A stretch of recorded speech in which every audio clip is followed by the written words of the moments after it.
بسم الله الرحمن الرحيم الحمد لله والصلاة والسلام على رسول الله وعلى آله وصحبه ومن والاه اللهم علمنا ما ينفعنا وانفعنا بما علمتنا وزدنا علما. سپاس بۆ خوای گەورە لە دەرسی پێنجەم و کۆتایی پێتان گەیشتینەوە بە هیوای ئەوەی کەوا سوود و کەلکی لێ ببین ئینشاء الله. لە کلیلی دوانزەیەم دەست پێ دەکەین ئینشاء الله هەر دەتوانین ئەوڕۆ سێ کلیل دیکە باز بکەین هەتا کلیلی چاردە و ئەوەی گرنگ بیکەوە لە کلیلەکانی ڕامان لە قورئانی پیرۆز بە پشتیوانی خوای گەورە دەیخەینە ڕوو. کلیلی دوانزەم معرفة اللغة العربية، زانیاری هەبوون و زانستی زمانی عەرەبی هەبوون، چونکە قورئان خدای گەورە بە زمانی عەرەبی دایبەزاندیە. خوای گەورە ئەو قورئانەی جێڕایە بە زمانی عەرەبی، ئینا ئەنزەلناه قورئانا عەرەبیە، کەواتە بە زمانی عەرەبی داینایە لۆ ئەوەی ئینسان شارەزابی و بتوانی لەسەر ئایەتەکان ڕابوەستی و لەیان تێبگاتن تا زیاتر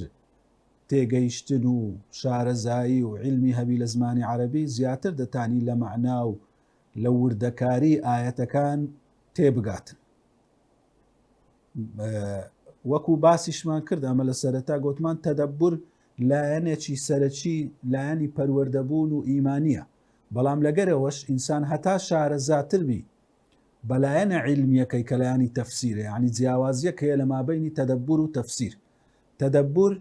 لایەنی ئیمانیەکەیە زیاتر، لایەنی سەرنجامیتی، یعنی ئەو ئایەتە چ کاریگەریت لەسەر دروست دەکاتن لە بۆ ژیانی ڕۆژانە، چ کاریگەریت لەسەر دروست دەکاتن، سەرنجامی ئەو ئایەتەی چ لە تو دەکاتن، کو گۆڕانکاریت لەسەر دروست دەکات لەسەر دڵت، لەسەر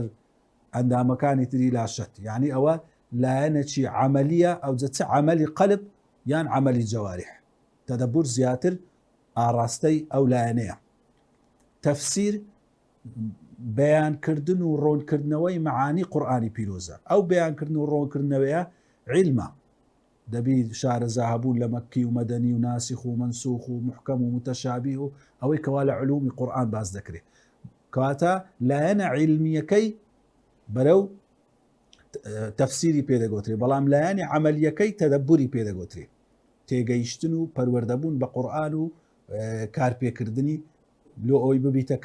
کار و عەمەلی پێ بکەیت. بەڵام ئەو تەفسیرەش پێویستە لە بۆ تەدەبورەکەی،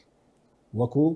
هەتا لە تەفسیر ئینسان شارەزاتر بی طبعا زیاتر دەتوانی ڕۆ بچیتە ناو قورئانی پیرۆز، زیاتر دەتوانی مەعانی لێ هەڵبهێنزی و زیاتر دەتوانی لێی تێبگا و پێی کاریگەر بیتن.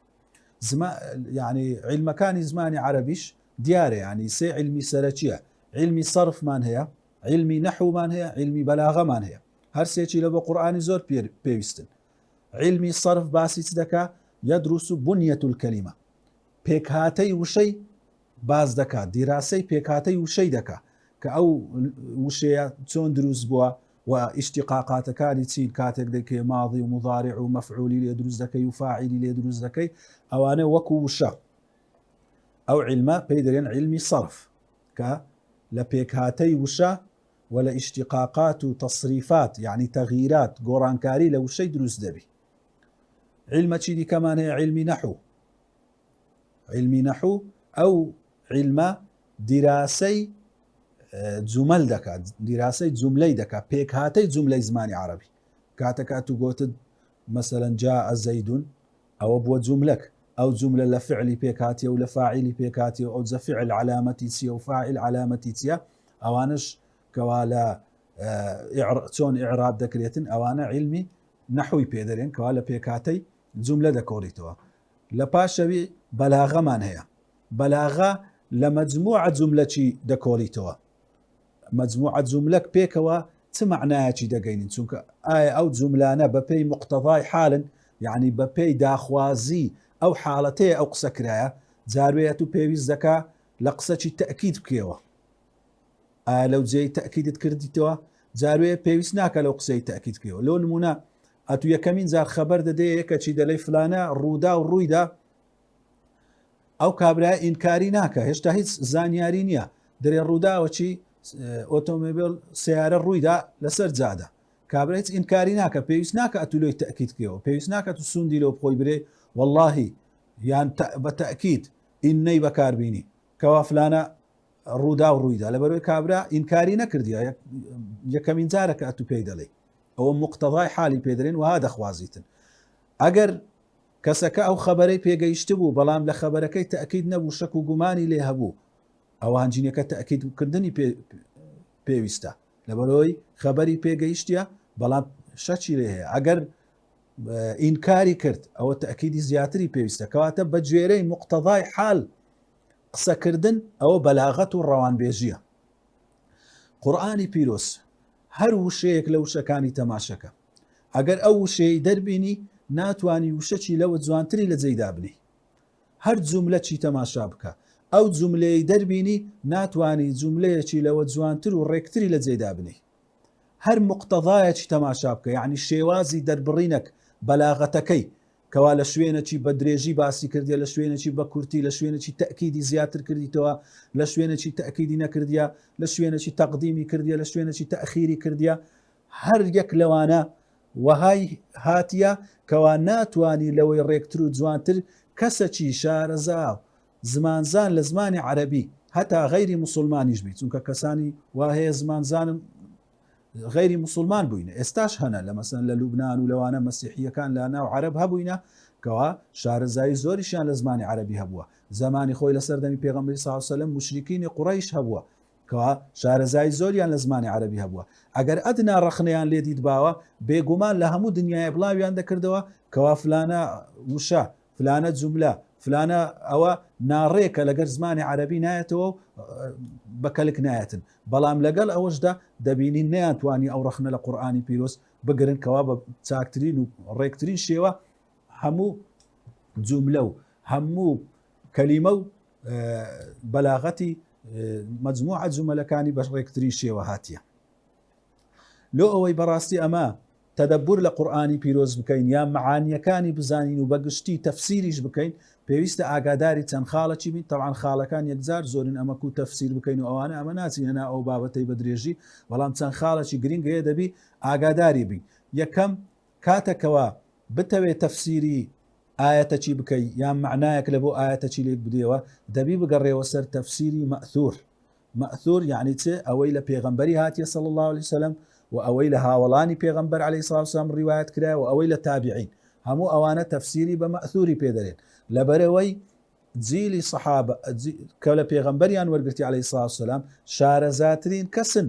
بە زمانی پێغەمبەری عەلەیهی سڵات وسلام و بە شێوازی خیتابی ئەو زمانی و هەروەها نێزیکترین کەسیشن لە سەرچاوەی وحی کەوا پێغەمبەر عەلەیهی سڵات وسلام بەخۆی پێی گۆتینە و فەرمایشتی لە ناوەوان بووە و هەموو ئاگاداری حاڵی پێغەمبەر بوون عەلەیهی سڵات وسلام و هەروەها لە پاشەوانیش ئەو جیلەی کەوا لە سەحابیان وەرگرتیە شارەزا بووینە لەبەرەوەی ئەوانیش ڕاستەوخۆ لەو کەسانەیان وەرگرتیە و لەو جیلەیان وەرگرتیە کە ڕاستەوخۆ لە پێغەمبەری عەلەیهی سڵات وسلام وەرگرتی مەبەستمان لێرە ئەوەیە دەکرێت مەبەستیش ئەوە نییە کەوا هەر تەفسیرێک هاتبی بە مەئثور یعنی لە تابعیەکی یان لە سەحابیەکی هیچ تەفسیری دیکە هەر نەگریتن چونکە زۆر جاروەیە سەحابەک یان تابعیەک تەفسیری ئاەتەکی کردی وەکو نمونە لە بۆ ئەو ئاەتێ هینایتەوە مەبەستیوە نیە ئەو ئاەتە تەنها بەوەی تەفسیر دەکرێتن ئەو پێی دەنێت تەفسیری تەطبیقی یان تەمثیلی لۆ نمونە خوای گەورە دەفەرمی ئەلهاکم التەکاثر زۆری ئەم گۆی تووشی فریودان کردیان تووشی هەڵخەڵەتاندن کردیە زۆری لە چ زۆری لە ماڵ ڕەنگەیەک لە سەحابەکان بە ماڵ لێشی دابیتەوە مەبەستیوە نیە غەیری ماڵ ناگریتەوە جاروێ دەسەڵاتە جاروێ کەسێک بە زانست تووشی بوغڕابوون و لە خۆی دەردەچیتن کەواتە ئەوە دەبی ئاگادار بین ئەگەر ئەمە تەفسیرمان خوێندەوە مەرج نییە ئەو ئیختیلافەی ئەمە دەبینینەوە لە تەفسیری دەرێن وڵا ئەولۆ ئەو مفەسیرە بەو نەوعی تەفسیری کردیە یان ئەو سەحابە یان ئەو تابعیە ئەوی دیکە بە نەوعی دیکەی کردیە دەبینی هەر یەکەچیان تەطبیقەچی نمونەچی ئەو ئاەتەی هینایتەوە ئەگەر ناو ئاەتە گشتگیرە چونکە دوو جۆرە جیاوازی اختیلاف هەیە اختلافی تەنەوع هەیە اختلافی تەضاد هەیە لە تەفسیرەکان کە دەخینینەوە اختلافی تەنەوع زۆر زۆرە یعنی جیاوازی هەمە جۆری نەک دژیەکی دژیەک نییە بەڵکو ئەو ئاەتە ئەو معنایش هەردەگری ئەویش هەردەگری بەڵام جیاوازیە کەوا پێچەوانەی یەکدیبی کەمە زۆر کەمترە ئەوە لە ناو تەفسیرەکان ببینیەوە زۆر نییە ئەو جیاوازیانەی کەمە لە تەفسیرەکان دەبینەوە زیاتری اختلافەچی تەنەووعە ئەوە ئینسان ئاگاداری بیتن دووەمین خاڵ لە خاڵەکانی کەوا ئاگاداری بین لە کاتی کەوا تەفسیرەچی قورئانی پیرۆز دەکەن یان معنایەکی لێک دەدەینەوە ئەو زەبەنای تەدەبورەچی تێدا دەکەین دەبی ئاگاداری ئەوەی بین کەوا ئەو کەلیمەیە ئەو جوملەیە ئەو ئاەتە ئەهلی تەفسیر چیان لەبارەوە فەرمووە یعنی ناکرێ کەسێک 1400 ساڵ لە جیلی سەحابە و لە تابعین و پاشەوان ئەو هەموو مفەسیرینە و زمانزانە ڕاستە دەکرێ غەیری پێغەمبەری عەلەیهی سەڵات وەسەلام هەر کەسێک لە ئیجتیهادی هەڵەی بکاتن دەکرێ هەڵەچی بکەن بەڵام ناکرێ ئەتوو ئەوەندە سیقەت بە زانستی خۆبی جاروێ ئەو کەسە لە ڕووی زمانی عەرەبی لە ڕووی زانستی شەرعی زۆر لاوازیشە ئەو جا زۆر یعنی بە جورئەت و بە بێ ئەوە بکاتن زۆر بە ئاسانی دەچی تەفسیری ئاەتە چی دەکا معنای ئاەتە چی لێک دەداتەوە دەبینی ئەو ئاەتە کەس پێشەوی ئەو معنایی لێک نەدایتەوە کەس پێشنەوی و ئەو معنایی نەچوە ینی پێچەوانەی ئیوانە دەبی ئاگاداربی پاشەوەی کەەوە ئاگاداری تەفسیرەکانی پێشی خۆت بووی ئەو جا دوایە منهەجی علمی ئەو هەیە کە لە پاش پێشە خۆت ئاگاداربی ئەو جا دوایە بتانی شتی لەسەر ئیزافە بکەیت نەک ئەوەی پێشی ڕەت بکەی و شت ئیزافە بکەی هەموو زانستە چکە و هەیە تەماشای زانستی فیزیا بکەن کیمیا بکەن هەر زانایە کاتیە لەوەی پێشە خۆی لەسەرەوی بنیاتی نایە نەک ئەوی پێشە خۆی ڕەت کاتەوە بڵێ ئەمن زانستەکەم بە نوێیەتی هینایتەوە لە بناغەڕە ئەو زانستەی وا دروست دەکەمەوە شتیوانە ئیلا لەسەر ئەوی پێشی خۆی بنیاتی دەنێتن سێمین خاڵ ئاگادار بوون لە دەلالەی سیاقی کەلیمە و جوملەی یعنی ئەوە لە دەرسی پێشیش کەمەک باسمان کرد سیاق مهمە سیاق واتە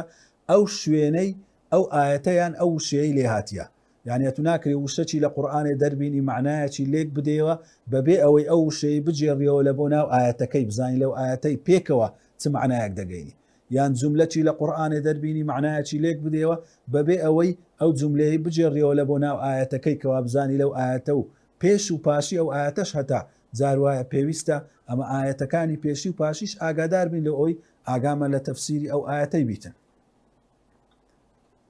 ئاگادار بوون لەو شوێنانەی تر لە قورئانێ یعنی کەوا ئەو شەیان لێ هاتیان ئەو جوملیان لێ هاتی ئەمە دەمانەوێت وشەک لە قورئانێ بزانین معنای چییە جوملەی قورئانێ ئاەتێک مانای چیە بزانین لە شوێنی دیکە ئەو ئاەتە نەهاتیە کەوا لە ئەومان ڕۆن بکاتەوە ئەوە پێی دەگوترێت تەفسیری قورئان بە قورئان کەوا مەرحەلەی یەکەمی تەفسیر کەوا پێویستە لە پێش هەموو مەرحەلەکانی تەفسیربی ئەوەیە بزانین قورئان بەخۆی تەفسیری ئەو ئاەتەی نەکردیە مثلا خوای گەورە دەفەرمی صراط الذين أنعمت عليهم اهدنا الصراط المستقيم صراط الذين أنعمت عليهم خوایە هیدایەتمان بدە لە بۆ ڕێگای ئەو کەسانەی کەوا نیعمەتت لەگەر کردینە چێنە ئەوانەی خوا نیعمەتی لەگەر کردینە دەتانیم چین لە سوورەتی نساء تماشەکەین أولئك الذين أنعم الله عليهم من النبيين والصديقين والشهداء والصالحين فەرموێ ئەوانەی خوا نیعمەتی لەگەر کردینە چێنە چارچینن پێغەمبەران عليهم الصلاة والسلام صديقين ڕازگۆیان شەهیدەکان صالحين کەواتە ئەو ئاەتە دەبینی تەفسیر و ڕوونکەرەوەیە لە بۆ ئەنعەمتە عەلەیهیم چێنە ئەوانەی کەوا خوای گەورە نیعمەتی لەگەر کردینە بە هەمان شێوە زۆر ئاەتی تریش قورئانیش کاتێکەمە ئەو ئاەتەی دەردەین دەبی بزانین لە شوێنی تر ئەو ئاەتە چه هاتیە وەکو باسیشمان کرد لە مەسەلەی تەفسیری مەوضوعی کەوا ئاەتەکانی یەک بابەتی کۆ بکەوە ئەو جا لە دوایێ خطوەی پێنجەم ئەوەیە تتبع المعاني اللغوية لدو معناه لغويەکەی بگەڕێەوە سەر ئەسڵەکەی بزانێ عەرەب ئەو شێی چۆن بەکارهینایە بە شێوازێک بەکارهینایە ئەوەش گرینگە لەبەرەوەی ئەو قورئانە وەکو باسمان کرد لە بۆ سەر عەرەبی ئەو زمانی دابەزیە زمانیش شتەکە کەوا ئینسان وەکو برێ ئیستیلاحە ئیستیلاح چیە یعنی سولحی لە گەردەکاتن پێک دێ لەسەرەوەی ئەو معنایە لە بۆ ئەو شتەی بەکاربی کاتێک ئەمن دەڵێم ئاو ئینگلیز دەرێ وۆتەر عەرەب دەرێ ما ئەوە پێکهاتنە یعنی چ لەو زمانەی کەوا ئێستا کوردی ئێستایە بەوەی دەگۆترێ ئاو بەڵام ڕەنگە زمانەکی دیکە شتەکی دیکەی پێ بگۆتری هەر لە زمانی کوردی لۆی هەیە زمان پێش دەکەویتن گۆڕانکاری بەسەردادێتن ئەگەر ئەمن لەو زمانەی وشەی بەکاربینم لۆی هەیە 100 ساڵ پاشە من لەو جۆرە وشەی معنایەکی دیکە بداتن تووشی هەڵە ببین لۆ نمونە سەیارە لە قورئانێ سیارە چیە؟ سیارە لە قورئانێ ئەو کەسەیە کەوا کاروانە دەڕوا ئێستا لەو زمانەی برەی سیارە یەکسەر بچت بە مێشکدادەی ئەو ئالەتێکەوە ئۆتۆمۆبیلە کەواتە دەبینی ئەو وشەیە مانای جیاوازیدا وێنە ئەو وێنەیە کەوا سوورەی لە قورئان و حەدیث بەکارهاتیە ئەو سوورەیە نیە ئێستا سوورەی فۆتۆگرافی لۆ زۆر کەس بە هەڵەدا دەچی لە فتوادان لەسەری لەبەرەوە دەبی بگەڕێەوە سەر ئەو وشەیە لە زمانی پێغەمبەر عەلەیهی سەڵات وەسەلام کوو بەکار هاتیە طبعا ئەگەر بگەڕێەوە سەر ئەو معانیانە دەبینی معنای زۆر جوانت لە بۆ بە دیار دەکەوی هەندێک نمونە بینینەوە لەسەر ئەوەی کەوا شارەزایی لە زمانی عەرەبی و دەرخستنی لایەنی بەلاغی و ڕەوانبێژی قورئانی چ معنایەکی جوانی تێدایە و چ وردەکاریەکی جوانی تێدایە لە قورئانی پیرۆز خوای گەورە دەفەرمی لە سوورەتی الحجر نبئ عبادي أني أنا الغفور الرحيم وأن عذابي هو العذاب الأليم دەفەرمی ئەی پێغەمبەر عەلەیهی سەڵات وسەلام هەواڵ بدە بەندەکانم کەوا ئەمن خدای گەورە دەفەرمی ئەنی ئەنە الغەفور الرحیم ئەمن غەفورم لێ خۆشبوومە و بە بەزەیمە وأن عذابي وسزایەکەشم هو العذاب الأليم سزایەکی بە ئێشە ئەو دوو جوملەیە جیاوازی دەربڕینەکەیان تەماشاکەین زۆر معنایەکی ورد و جوانی تێدایە لە یەکەمیان خوای گەورە دەرێ بەخۆم غەفورم بەخۆم ڕەحیمم بەخۆم غەفورم صیفەتی غەفوریەتی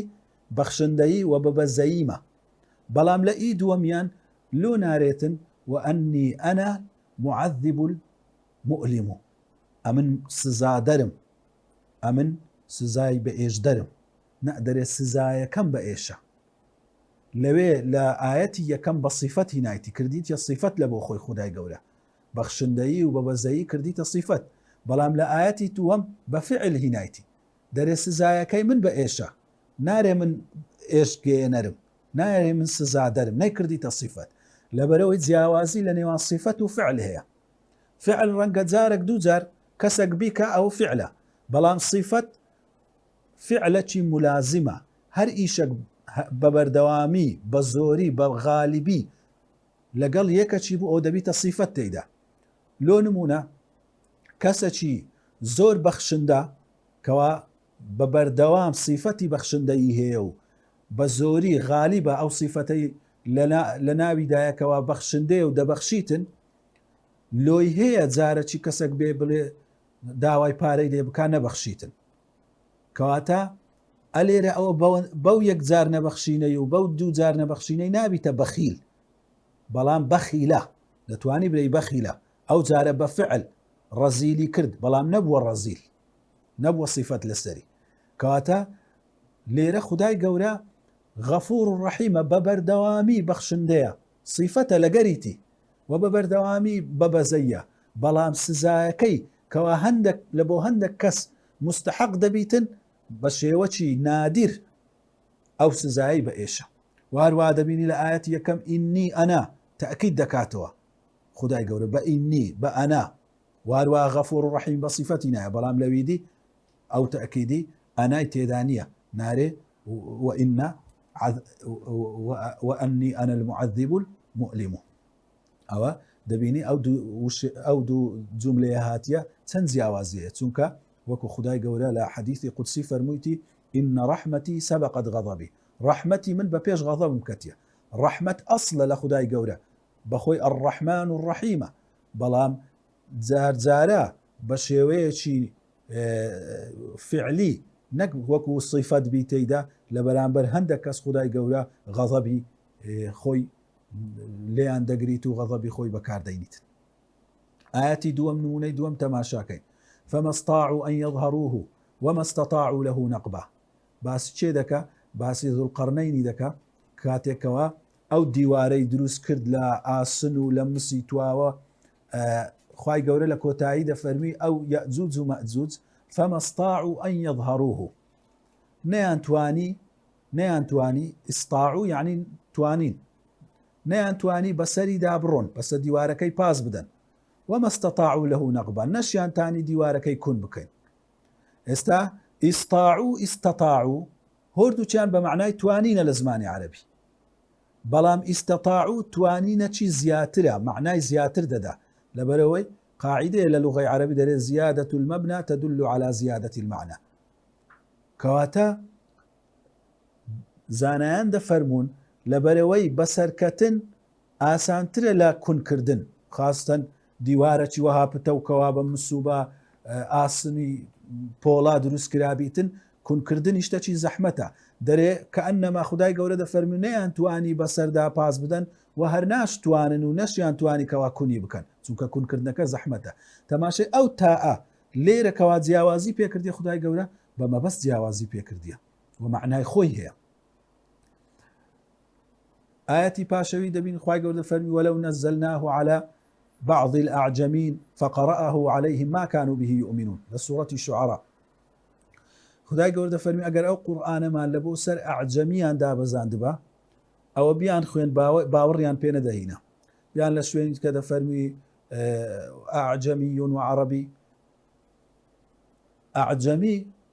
هەندێک کەس زۆر کەس وەها تێدەگاتن لە تەفسیری ئەو ئاەتەی ئەعجەمی غەیرە عەرەبیە، هەر کەسە عەرەب نەبیتن ئەوە ئەعجەمیە. دەرێ ئەخوای گەورە لەو ئاەتەی دەفەرمی ئەگەر ئەو قورئانەمان لە بۆ غەیرە عەرەبان دابەزان بە بیان خین باوە ئەو ئیمانیان پێ نەدەینە. یەکابرا پرسیار دەکاتن دەرێ باشە خوا ئەمن بەخۆم عەرەب نیمە، زمانی عەرەبی نازانم، خوای گەورە فعلەن قورئانەکی بە زمانی غەیری زمانی خۆم لەو بنێری و زمانەکەش نەزانم ئەوە لێی تێناگەم، یعنی ئەوە قسە چ معنایەکی دەبیتن. بەڵام تەماشای وردەکاری ئەو وشەیەکەن. عەجەمی یعنی غەیرە عەرەبی، ئەعجەمی یعنی ئەو کەسەی کە زمانی عەرەبی تەواو نییە. ئەعجەمی ئەو کەسەیەکەوا زمانی عەرەبی غەیر فەصیح اللسان وئین کان عەرەبیە. ئەگەر عەرەبیش بی، ئێستا عەرەبی ئەو زەمانەی زۆریان بەس لە هەجاتی دەزانن، زمانی قورئانی و فوسحای نازانن، ئەوانە هەموو پێیان دەگوترێ ئەعجەمی. ئەعجەمی کەسەکە کەوا زمانی عەرەبی فەصیحی نەزانیت و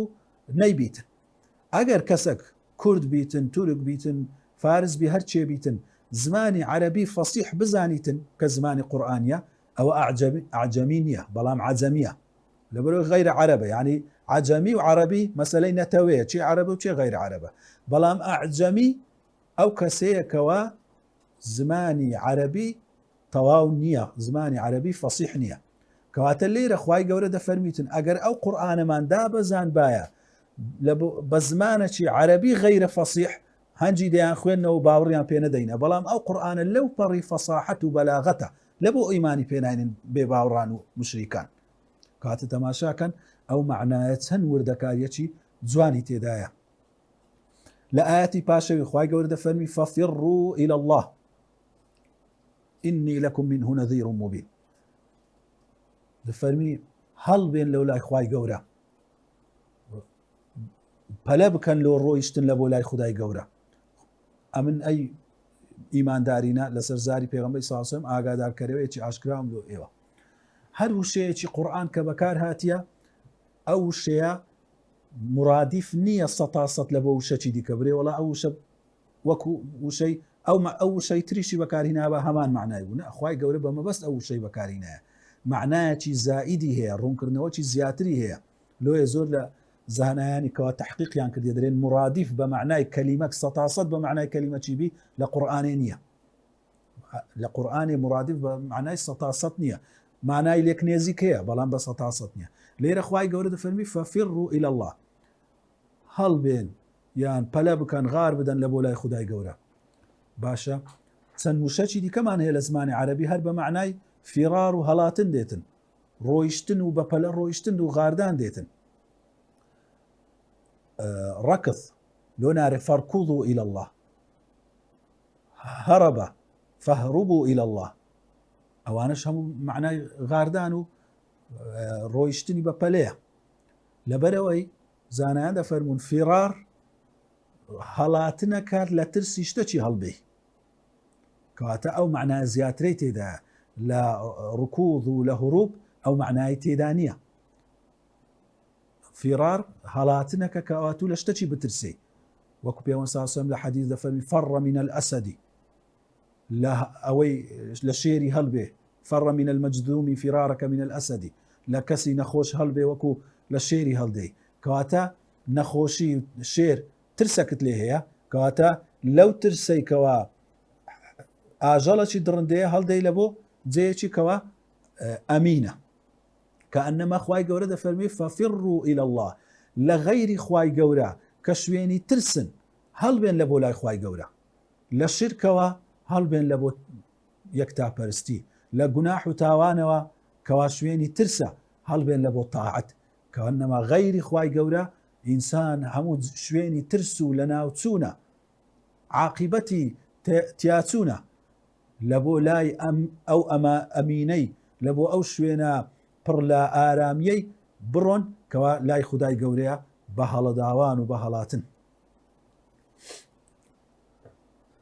ئاەتی پێنجەم کەوا بنمونە بینینەوە فإن للذين ظلموا ذنوبا مثل ذنوب أصحابهم فلا يستعجلون لسورة ذاريات خواهي قورة فرمي أو آتي بيشيش هر لسورة ذاريات ففروا إلى الله فرمي أو كساني كواستم كارن ذنوب يان لبوه ذنوب كاتك تماشي تفسير كان دكين بشيوتي مثلا كرت دلين بريتيا للنصيب بش فإن للذين ظلموا ذنوبا يعني أواني كواب استمكارن بەشی خۆیان لە سەرنجام و عقوبەی ئەو ستەمکاریی وەردەگرن وەکو ئەوانەی پێشووتریش وەریانگر کەواتە دەرێن ذەنوب یعنی نەصیب بەش ذنوب یعنی گوناح بەس بە فەتحە ذەنوب یعنی بەش نەصیب بەڵام کاتێک دەچێ ناو مەعاجیبی لوغەی عەرەبی وردەکاری زمانی عەرەبی و ئەو شەلێکۆڵینەوەی لێ دەکەی دەبینی ذەنوب لە ئەسلی زمانی عەرەبی بەمانای ئەو دۆلکەیەی دێ کەوا لە ناو بیری ئاویان پێ هەڵێنجایە ئاویان پێ هینایتە دەرێ خەڵک ئەو کاتی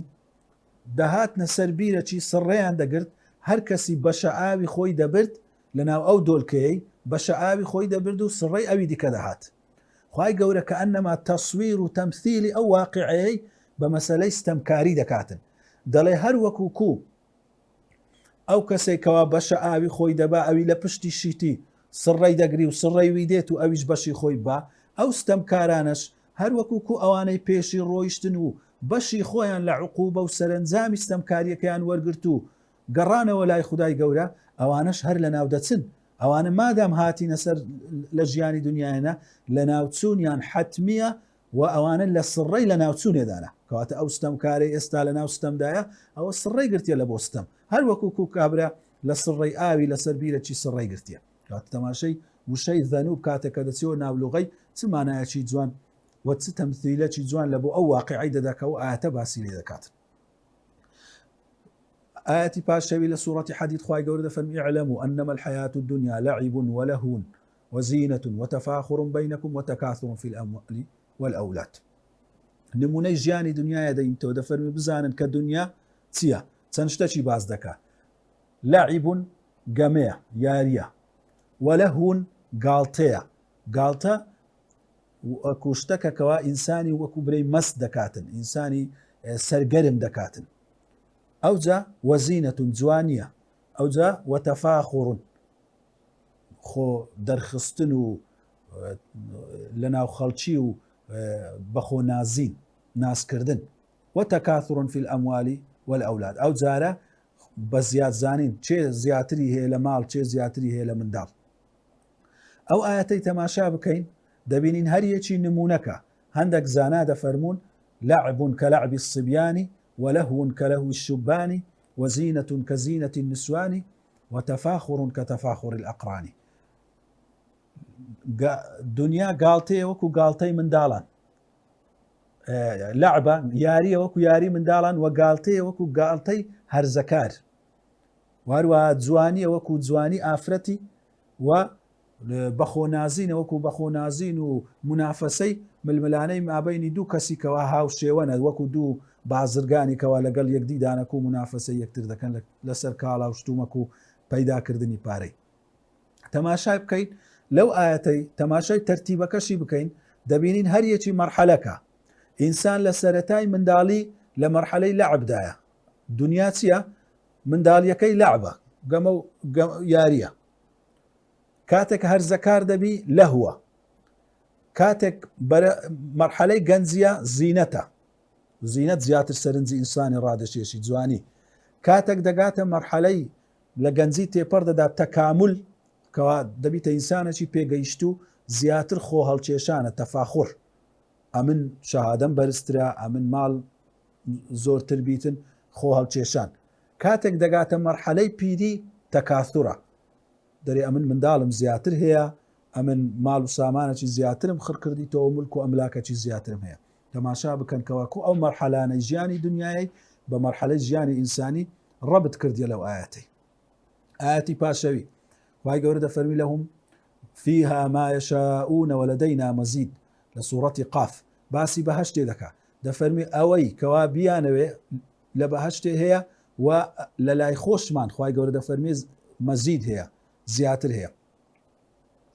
لەو ئاەتی تەماشا بکەین خوای گەورە لۆ نافەرمی لەهم فيها ما يسألون هەرچی داوا بکەی هیوا تەفسیر دەکا دەرێ هەرچی داوا بکەی لە بەهەشتێ هەیە بەڵام لێرە نا دەفەرمی هەرچی بتەوێ هەیە داواکردن بە زبانە نارێ لەهم فيها ما يسألون ئەوی ئەتو بتەوێ ئەگەر بە زمانیش نەڵێی لە بەهەشتێ لە ناو ناخ و لە ناو دڵت داوای شتەچی بکەی حەز بە شتەچی بکەی ئەو شتە لە پێشت حاضر دەبیت و لە بۆت ئامادە دەکرێت کەواتە تەماشەی ئەو وشانە لە قورئانی چەند بە دیقەت باس کرایە و ئەو لێکۆڵینەوە لەو وردەکاری زمان و بەکارهێنانی وشەکان چەند تەدەبورێکی جوانمان پێدەبەخشی لە قورئانی پیرۆز کلیلی سێزدەیەم تحسین القراءة جوان خوێندنەوە و چاک خوێندنەوەی قورئانی پیرۆز چاک خوێندنەوەی قورئانی پیرۆز هەر وەک خوای گەورە لە قورئانی باسی کردیە وەڕەتیل القورئانە تەرتیلە وەڕەتیل بەس بامانای چاک خوێندنەوەیەکی ڕوت نییە ئەتوبرێ قورئانی بە تەجوید دەخوێنم بەڵکو ئەو جوان خوێندنەوە و چاک خوێندنەوە لە بۆ ئەوەی بگاتە معنای تەواو وەکو ئیبن کەثیر دەرێ ئەی ئیقرأه بتەمەهل فيكون عونا على تدبر القرآن لبروي أجر أتو بلا سرخوي وبريتشي قرآن خويندوا يارمتي درد دبيتن لسر تدبر قرآن بيروس وقرطبي دفرمي أي لا تعجل بقراءة القرآن فلمك لقوين القرآن بل اقرأه في مهل وبيان بلا سرخوي وبروني بخوينه مع تدبر المعاني لو تدبر كواتت زوان خوينوا وسيلة آمرازة لبوي بدقيني تأوي كوا چاک لە قورئانی پیرۆز تێبگەی و لەسەر معناەکانی ڕاوەستی نەک ئیقامەی حروف بکەین و ئیقامەی حدودمان ئاگا لێ نەبیتن یان ئاگامان لە تەدەبوری نەبی ئەوە وەکو خوای گەورە یعنی دەبی ئاگادار بین و بترسێن لەوەی ئەومان بەسەر نیە کە خوای گەورە دەفەرموە والذین إذا ذكروا بآيات ربهم لم يخروا عليها صما وعميانا ئەهلی خدای گەورە و ئەهلی تەقوا کەوا عیباد الرحمن خوای گەورە باسییان دەکە کە بەسەر ئاياتی خوای گەورە دەڕۆن بە کەڕی و بەلالی بە کوێری بەسەریدا ناڕۆن کەواتە دەبی ئاگادار بین ئەو کەسێکەوە قورئان بخوێنیتەوە ئاگاداری نەبیت و لە معنایەکان تەدەبوری تێدانەکە و کاری پێنەکە عکسەکەی ئەو ئاەتەی وەکو کەسێکێکەوە بە کۆرەیی بە کوێری و بە کەڕی نابیستی بەسەریدا بڕوە تەرتیلی قورئانیش تەحسین و چاک خوێندنەوە چەند شتێکی دەگریتەوە یەکەمیان تەحسین الصوت دەنگت خۆش بکەی ئەوەش یارمەتیدەرە هۆکارێکی یارمەتیدەرە لە بۆ تەدەبوری قورئان تا دەنگ خۆشتر بی ئینسان زیاتر پێی کاریگەر دەبی وەکو پێغەمبەر صلی الله علیه وسلم فەرموویتی زينوا القرآن بأصواتكم لنسائي ولا غير وهاتيو بشكل زانان بصحيح ياندانا دفرمي بدنجا كانتان قرآن برازينوا وبيغمبر عليه الصلاة والسلام شوتيان بمالي أبو موسى أشعري دارو لا مالي وان داروي جوي لدنجي أبو موسى بكوا قرآني دخوين زور بخوشي بياني بيجو أي أبو موسى أجر ديت باتم كواشوي جمد دا قرآنكت أو قرآنت بخوشي دخوين لقد أوتيت مزمارا من مزامير آل داود دنگو آوازك لآوازكاني آل داود كوا داود عليه السلام زبوري دخوين دو زور بخوشي بردو دار لقريان دقوتوا أتوش بشك لو دنگي بشك لو آوازت درايتي كاتا أو خوشو جوان خوينەوە بەدەنجی خۆش خوێندنەوە ئینسانی والێ دەکات زیاتر لەگەر قورئانەکەی کاریگەربی تێکەڵبی و پێی کاریگەربی یعنی گرنگەکە لە بۆ دەنگ خۆشی بەڕاستی هەر ئەوە نییە وەکو دەنگەکە لە بۆ ئەوەیە بدگەینیتە نەتیجەکەی بەرهەمەکەی کەوا بریتە لە تێکەڵبوون لەگەر قورئان کاریگەربوون بە قورئانی پیرۆز ئەو دەنگخۆشیە لە بۆ ئەوەیە دەبی بزانی. دووەم خاڵ لە چاک خوێندنەوەی قورئانی ئەوەیەکەوە تەجویدی حروفەکانی بکەین. خوێندنەوەی قورئان بە تەجوید و بەڕێچی بە جوانی بخوێنینەوە. تەجویدیش چییە؟ إعطاء كل حرف حقه ومستحقه صفة ومخرجا. هەموو حرفك لە حرفەکانی قورئانی پیرۆز حقی خۆی بدرێتێ و مستحق لە ئەحکامەکانی ئەحکامی نون و ئەحکامی ڕاء و ئەوانە مستحقەکە لە صفات و مەخاریجی بەڕێچی بخوێندرێتەوە، چونکە ئینسان ئەگەر بە هەڵە و بەکەم و کوڕی بخوێنیتەوە بەڕاستی لە مانایەکەی دوور دەکەویتەوە جاروەیە. مەبەستی شوانیە ئینسان زۆر تەکلیف بکاتن، هەر کەسەی توانایەکی هەیە بە گوێرەی توانای خۆی ئەو قورئانەی بەڕێچی بخوێنیتەوە، لەبەرەوەی ئەگەر بە ڕێچیش نەزانی و غەڵەتیشی تێدا بکەی هەر ئەجر و پاداشتی خۆت هەیە، وەکو پێغەمبەر صلی الله علیه وسلم فەرموویتی الماهر بالقرآن مع السفرة الكرام البررة والذي يقرأ القرآن ويتتعتع فيه فهو له أجران. کەواتە ئەو کەسێکەوە بە ماهیری دەخوێنیتەوە لەگەر مەلائکەتانی کەوە ڕێز لێگیراون لە خوای گەورە، ئەوی زۆر بە چاچی دەیخوێنیتەوە. ئەوی دەشخوێنیتەوە و لەسەری قورسە، ئەوەش دوو پاداشتی لەو هەیە، پاداشتی ماندیبوونی بە قورئان و پاداشتی خوێندنەوەی قورئانی. سێمینیان معرفة الوقوف والابتداء، ئەوەش لە چاک و ڕێک خوێندنەوەی قورئانیە کەوا بزانی لە چێ ڕادەوەستی، لە معنایەکەی تێبگەی و لە چێ دەست پێ دەکەی. وقف و ابتداء إمام علي دفرمي تفسيري أو آياتي ورتل القرآن ترتيلا معرفة الوقوف وتجويد الحروف، يعني حروف كان بتجويد بخويني وآقاداري وقف كان يشبه. وأروى ابن عمر دفرمي أما إيمان من فير بوين لكن بيغمبري صلى الله عليه وسلم بيش أو القرآن فير بين كاتب بيغمبري صلى الله عليه وسلم لقى القرآن إيماني فير ذكردين، وهر كاتك آياتي فير دبوين لسر حرام وحلال وتسونيتي خوين وكي راد وستاي فلمان لێنە دەکرد هەر بە پەلەی لە دوو یەکتری بیخوێنین، و هەروەها لە پێغەمبەر صلی الله علیه وسلم فێری ئەوەشی دەکردین کە چۆن بوەستین لە چێ لە ئاەتەکان بوەستین.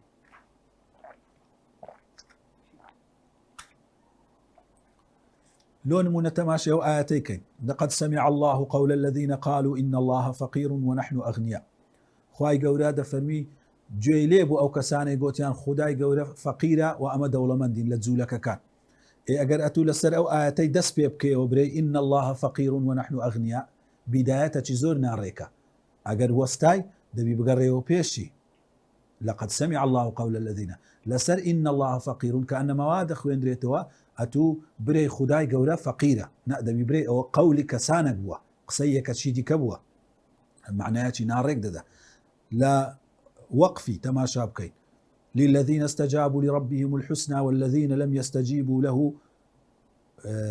اگر لير رابوستي بري اواني كوا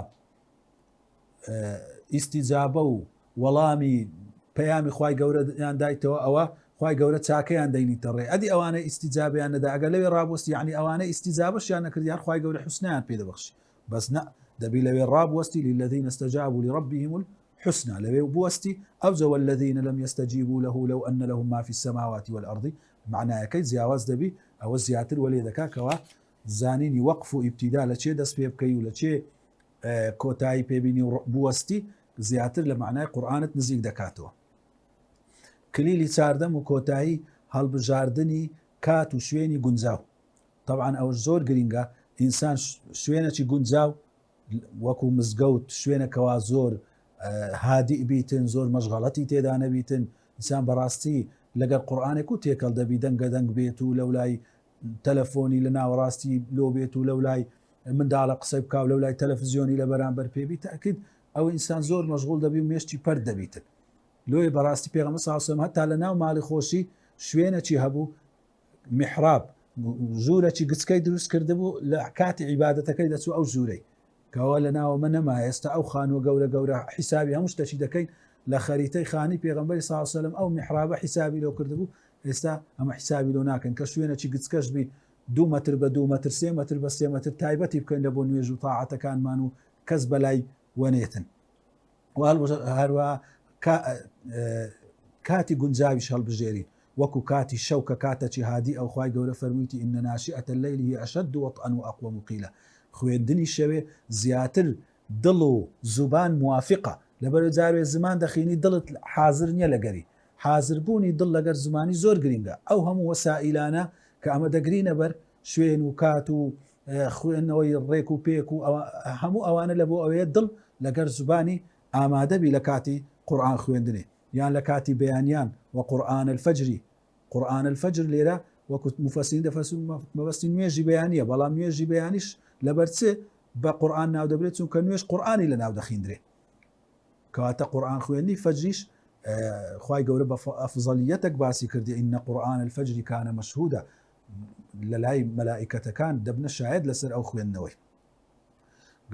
قورئانی پیرۆز ئەوە هەر چاردە کلیل کەوا باسمان کرد چاردە گرنگترین کلیلن لە بۆ چۆنیەتی تەعاملکردن لەگەر قورئانی پیرۆز بەڵام دەبی بزانین تەدەبورکردن و مانا هەڵهێنجان لە قورئانی پیرۆز ضەوابیتی خۆی هەیە هەندێک ڕێککاری هەیە هەندێک یاسا و قەواعیدی هەیە لەو یاسایانە لا نەدەین مەسەلا لە خۆڕا کەسێک بێتن مانایەکی قورئان تەفسیرەکی نوێ بکا وەکو خەڵکانێک ئەو سەردەمەی پێیا بووینە نمونەی شەحرور و خەڵکی دیکەش زۆر هەنا بەبێ ئەوەی بگەڕێنەوە لەو سەر زمانی عەرەبی بەبێ ئەوەی بگەڕێنەوە لەو سەر مفەسیرینی پێشی بەڕاستی ئەوە بەناوی تەدەبور دەکرێت ئەوە تەدەبور نییە تەدەبور زیاتر لایەنی ئیمانی و تربەوی بوونە بە قورئانی پیرۆز و کاریگەربوونە و عمل پێکردنە بزانین لە ژیانی ڕۆژانەت ئەو قورئانە چ کاریگەریەکت لەسەردا دەنێت چ گۆڕانکاریەکت لەسەر دروست دەکە و هەروەها لێکۆڵینەوە وردبوونەوەشە لە معنایەکانی بەڵام بە شێوەیەک بی کەوا مخالیف نەبی لەگەر ئەوەی کەوا پێغەمبەر عەلەیهی سەڵات وەسەلام و تەفسیری سەحابەکان و لەوەی زمانی عەرەبی لە خۆی بگریتن کەواتە دەبی ئاگاداری ئەو مەرجوو شەرتانەش بین و لە خۆڕا هەر کەسێک بێتن ناتوانی معنای نوێ لە قورئانێ هەڵبهێنجیتن ئەوە بەڕاستی زۆر گرینگە و هەروەها زۆر گرینگە لە کۆتایی کەوا ئەمە باز دەکەین ئەو قورئانی پیرۆزە دابەزێنینە سەر ژیانی ڕۆژانەمان ئەوەش ئەسلی معنای تەدەبورە قورئان وەکو سەیدەلیەیە ئەتو دەچێت سەیدەلیەکی دەرمانی چەندەها دەردی تێدایە چەندەها نەخۆشی تێدایە ئەو سەیدەلانیە و ئەو دکتۆرەکەەوە ئەو دەرمانت لەو دەنووسی لە بەرەوەی دەزانی نەخۆشی تو چییە ئەو دەرمانەی دادەبەزێنیتە سەرەت و لۆ ئەو نەخۆشیەی توکەوە پێویستە ئەو قورئانش دەرمانی هەموو دەردەچی تێدایە بەڵام ئەمە دەبی بزانین لەو سەردەمەی خۆمان کێشە و دەردی سەردەمی ئێمە چییە کێشەی گەنجان چییە کێشەی ئافرەتان چییە کێشەی دەوروبەری خۆمان چییە قورئانی داببەزێنینە سەر واقعی خۆمان و هەروەها ئەو دەرد و کێشانەی پێچارە سەر بکەین خەڵکی لەسەر پەروەردە بکەین نەک بچینە ناو جەدەلیات و وردەکاریەکی کەوە هیچ پێویست نییە و خەڵک لی تێناگە و سوودی لێ نابینی یان زەمانەکی پێشتر هەندێک مەسائیل و کێشە ڕوویدایە زانایان چارەسەریان کردی و ئێستا ئەو کێشانە لە واقعی ئێستا نییە بچین هەر لە ناو ئەو زەمانەی بژین و نینە ناو واقعی خۆمان بەڵکو پێویستە واقعی خۆمان پێ چارەسەر بکەین و قورئان باشترین منهەجە کەوا ئینسانی لەسەر پەروەردە ببی تربیەی ئینسانی لەسەر بکرێتن با مەجالیسی قورئانی زۆر بکەین لە ماڵی خۆمان لەگەڵ هاوڕێیانمان لەگەر برادرانمان لەگەر مامۆستایەکی کە شارەزاییەکی هەبی یەک دوو سێ هەر چەندێک بی دابنیشین وەکو پێغەمبەر صلی الله علیه وسلم تاکە منهەج کە لە بەردەستی بوو ئەو قورئانە بوو ئەو جی لە سەحابە ناوازەیەی پێپەروەردە کرد ئەمەش بەگەڕانەوە لە بۆ سەر ئەو قورئانە و بە تیمارکردنی دەردەکانمان لە سەیدەلیەی ئەو قورئانەی تەئکید دەتانین ئەو زەمانەی خۆمان پڕ لە نور و ڕۆناچی و سەعادەت و بەختەوەری بکەین و بگەڕێنەوە سەر ڕێگای ڕاست ئەوە کۆتا وانەما بوو لەوانەکانی خولی مەفاتیح تەدەبور القورئان الکەریم کلیلەکانی ڕامان لە قورئانی پیرۆز ئین شاء الله سوودتان لێبینیە و هەر ناوەکو چەند کلیلەکە ئەوە وەکو ناوەکەشی دەڵێن کلیلەکە لە بۆکردنەوەی دەرگایەکی پاشکردنەوەی ئەو دەرگایەی طبعاً دنیایەک و جیهانێکی زۆر گەورە هەیە ئەمن تەنها وەکو کلیلەکانم دا لە بۆ ئەوەی ئەم گۆش زیاتر بچن لێکۆڵینەوەی لێ بکەن لەگەر قورئان تێکەر بن تەفسیرەکانی بخوێننەوە وەلەکن مامۆستایانی شارەزا فێر بن منهەجیەتی قورئانی فێر بن و لەسەری بڕۆن طبعاً ئەوە لە پێنج وانە پێکاتبوو ئەو کەسانێکەوە بەشداربوون ئینشاڵە بڕوانامەی بەشداربوونیان لە بۆ دەکرێت بە مەرجەک هەر پێنجوانەیان گوێ دابیتێ ئەگەر لە لایف ڕاستەوخۆ جێیان دابیتێ باشە ئەگەر نا دەتوانن لە یوتیوب دانرایە لەو گروپەی هەر شوێنێکەوە نەیانتوانێت گوێبیستی بن ڕاستەوخۆ لەوێندەر گوێبیستی ببن و تەواوی بکەن ئەو برانە ئینشاڵە تاماوەی 5-6 ڕۆژەکی مۆڵەت دەدەن لە پاش ئەو 5-6 ڕۆژەی ئەوەندەی نەتانتوانیە و گوێتان نەدایتێ تەعویزی بکەنەوە گوێ بدەنێ دواتر ئینشاڵە فۆرمەک بڵاو دەکرێتەوە هەر لەو گروپەی ئەو فۆرمەی پڕ دەکەنەوە کە زانیاری تێدایە و ئەتوو مەسەلەن دەڵێکەوە سەیری هەمووانەکانم کردیا ئەو فۆرمەتان کە پڕ کردەوە ئینشاڵە دوایە ئەمە شەهادەی بەشداربوون دەکەین و لە بۆتان دەنێرینەوە هەر بە ئۆنلاین ئینشاڵە خوای گەورە پاداشتان بداتەوە